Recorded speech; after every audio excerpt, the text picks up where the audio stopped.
possibly briefly describe how this problem of malnutrition is affecting the country?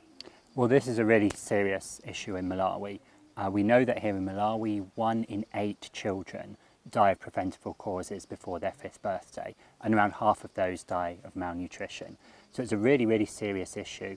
At UNICEF at the moment, we're focusing on the role of parents. We want to empower and enable parents to be able to help prevent their children dying from malnutrition. How are you empowering the parents? So there's a few things. First of all, we're promoting breastfeeding. So we're talking to mothers about the importance of breastfeeding. We are promoting vaccinations. We have national immunisation campaigns. We're letting parents know when those are, where to go.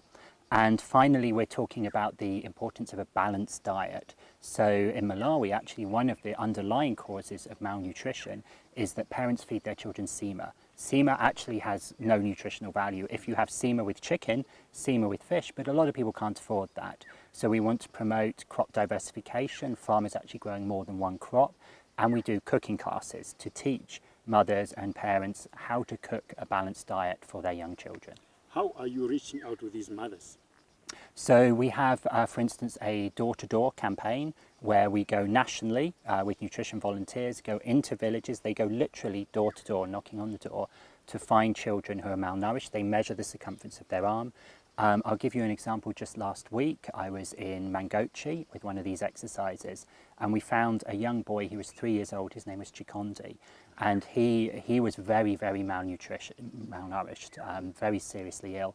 The reason actually is that his mother was a teenage mother, and she was from a very poor family, and she actually hadn't had enough milk to feed him, and the only food that she had was just a little bit of sema and water. So this boy was not getting the nutrients he needed.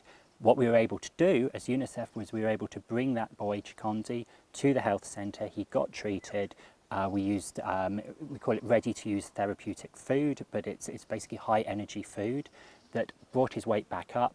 He's now back at home. The family is now getting support, cash support, so that he can be fed properly, and he's now doing very well. Okay, how many Chikondis do you intend to reach out?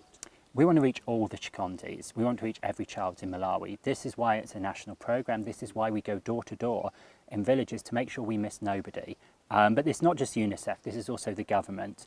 And parents cannot do this on their own. So we're also talking about the importance of health services being available in every community to reach the most vulnerable children.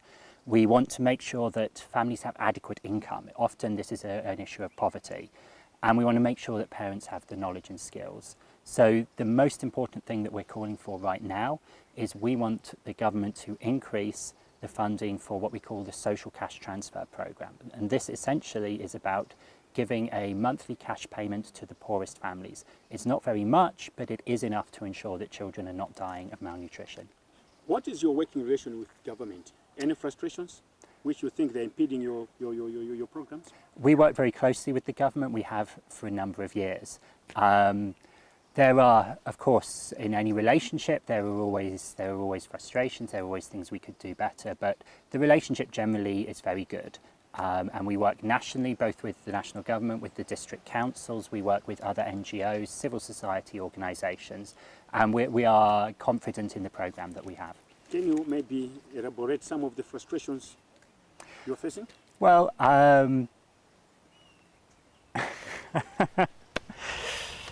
you seem to be lost.